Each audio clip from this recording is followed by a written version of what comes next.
రాష్ట్రంలో రేషన్ కార్డుల కోసం ఎదురు చూస్తున్న వారికి తెలంగాణ ప్రభుత్వం అదిరిపోయే శుభవార్త చెప్పింది.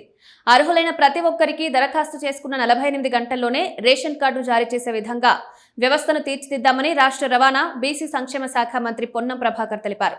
అర్హత గల ప్రతి కుటుంబానికి వీలైనంత వేగంగా సంక్షేమ పథకాలను అందించాలనే లక్ష్యంతో ప్రభుత్వం పనిచేస్తోందని పేర్కొన్నారు. హైదరాబాద్లోని నాంపల్లి, చాంద్రయాన్ గుట్ట ప్రాంతాల్లో లబ్ధిదారులకు ఇళ్ల పట్టాల పంపిణీ కార్యక్రమంలో పాల్గొన్న ఆయన ఈ విషయాలను వెల్లడించారు. ప్రజలకు సంక్షేమ పథకాలు అందించే విషయంలో రాజీ పడే ప్రసక్తే లేదని, అర్హత కలిగిన ప్రతి ఒక్కరికి అన్ని పథకాలు అందేలా చూస్తామని స్పష్టం చేశారు.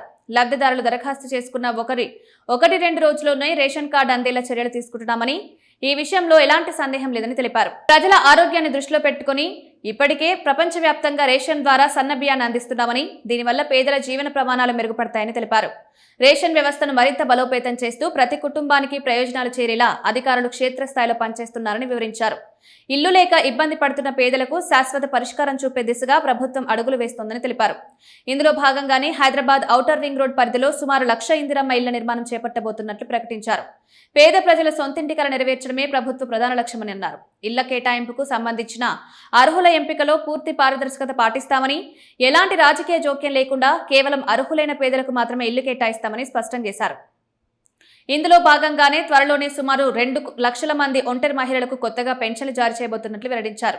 ఈ నిర్ణయం ద్వారా సమాజంలోని ఒంటరి మహిళలకు ఆర్థిక భరోసా లభిస్తుందని ఆశాభావం వ్యక్తం చేశారు. ఇందిరమ్మ ఇల్లు, పెన్షన్లు వంటి కీలక పథకాల ద్వారా పేద, మధ్యతరగతి కుటుంబాలకు పూర్తి అండగా నిలిచేందుకు ప్రభుత్వం కట్టుబడి ఉందన్నారు.